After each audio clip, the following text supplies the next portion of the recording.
Okay, magandang araw sa inyo mga kaibigan. So mag-unbox tayo ngayon. Order natin na solar light. So in-order natin ito kasi mayroon tayong pupuntahan na camping. Wala daw doon power. Kaya kailangan natin ng solar power. Ayan, kailangan natin ng ilaw doon. Saan tayo kukuha ng ilaw kung walang power? Kaya nag-order tayo ng solar lights. Ayan. So hopefully okay itong order natin. Ayan, naka-box naman ng maayos at naka-bubble wrap naman ng maayos. Maganda yung box niya, oh. Ayan po siya. Ayan. Okay. So ito, ano kaya ito? Ito ay, tingnan natin kung ano ito. Ayan. Ito yung kanya mga ilaw. Naka-separate na box po yung kanya mga ilaw. Mayroon po siyang bulb na 3. Na may mga wire po siya. Ayan. Bawat bulb po ay may wire na tigi-isang wire. Bawat bulb. Okay. Sa iyo na yan, Diyos. Para ikaw ay hindi na makialam. Ayan. And then, ito po yung kanyang pinakang flashlight. Okay. Very cute lang yung flashlight niya. Maliit lang pala. Ayan, oh. Kita nyo, halos isang dangkal lang. Mahaba pa yung dangkal ko. Labis pa. So, ayan po ang ilaw niya. Try natin i-open kung umiilaw siya. Ayan. Ay, maliwanag. Patayin mo ang ilaw. Kuya, i-off mo ang ilaw, kuya. Tingnan natin. Ay, maliwanag siya. Pwede na talaga mga kaibigan. Pwede na talaga. Ayan, oh. Okay. Saglit lang, kuya, ha. Kuya, sige, buhayin mo na, kuya. Ito kaya ay dito. Ito naman ay tingnan natin ito kung saan ang kanyang pindutan dito. Switch niya. Ayan, nakita na po natin yung switch.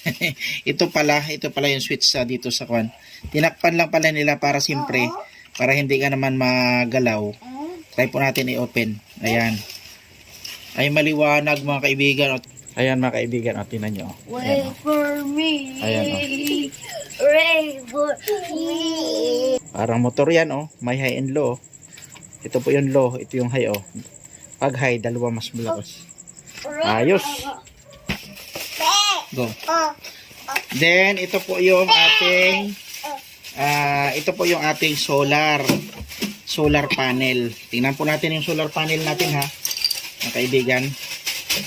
Tingnan po natin yung solar panel. Ayan po yung solar panel niya. Ang kanyang, ito aspects niya, 3.5 watts, 3.5 watts, 6 volt. Ayan, 7.2 volt. Okay, dimension, back system voltage is 1000 volt ba? And STC ay 1000. Hindi natin alam yan kung paano yan magbasa niyan ganyan. So okay na to. So bukas atin po siyang titistingin bukas kung nagkakarga po siya. Ayan. At titingnan natin kung makakapagdugtong tayo ng wire dito. Ayan po, umiilaw po yung unang ko natin, bumbilya. Pangalawa po, tingnan natin kung ilaw din. Na hindi. Sa power ata yun, eh. No, bebe. Baka hindi naka-on. Ano ba May yun? on yan, eh. Yan, oh. Ay, hindi nga naka-on. Ayan. Oy, daming light dodos. Ay, no, ha, bebe. No, ha. No, bebe, no. Ayan, ito pang isa. Ayan. So, 3 bumbilya po ang umiilaw, mga kaibigan. 3 bumbilya po yan. Ayan. 3 bumbilya po yan, umiilaw. Huwag bibi, ha. Masira, ha. Tingnan natin kung lahat ay gumagana. Dito sa isang port. Ayan, gumagana po. Gumagana. Ayan. So, okay na po, mga kaibigan. Parehas po gumagana. Ito po, mga kaibigan, oh. Dito po natin isasaksak ito. Pagka magcha-charge po na yan, pag masikatan ng araw ito, ayan, masikatan ng araw to, magcha-charge yan. I don't know kung may indicator siya. No. Ayan. So, ito yung indicator niya mga kaibigan, no? Charging, ano ito? Charging. Itong pula na ito, dito siya. Ito yung indicator niya pag nag-charge. Ito naman yung kapag full na, ay ditong blue. Ayan, may indicator siya.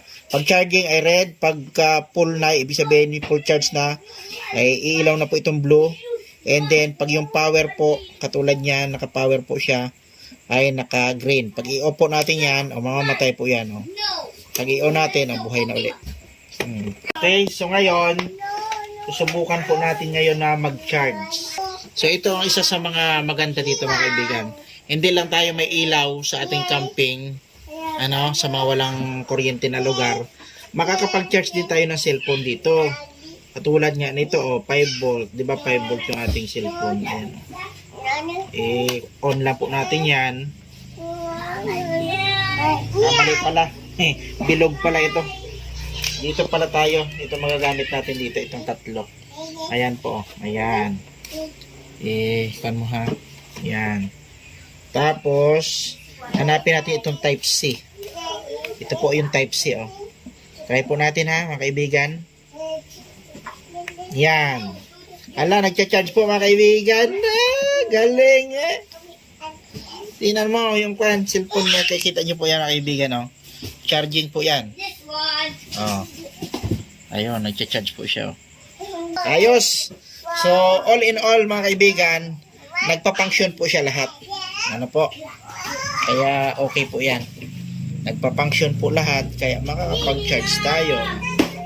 Ayan. So, yun lamang mga kaibigan. Sana nagkaroon kayo na idea. Dito po sa ating ginawang unboxing. Ito po ang kanyang GD8017. Ano po?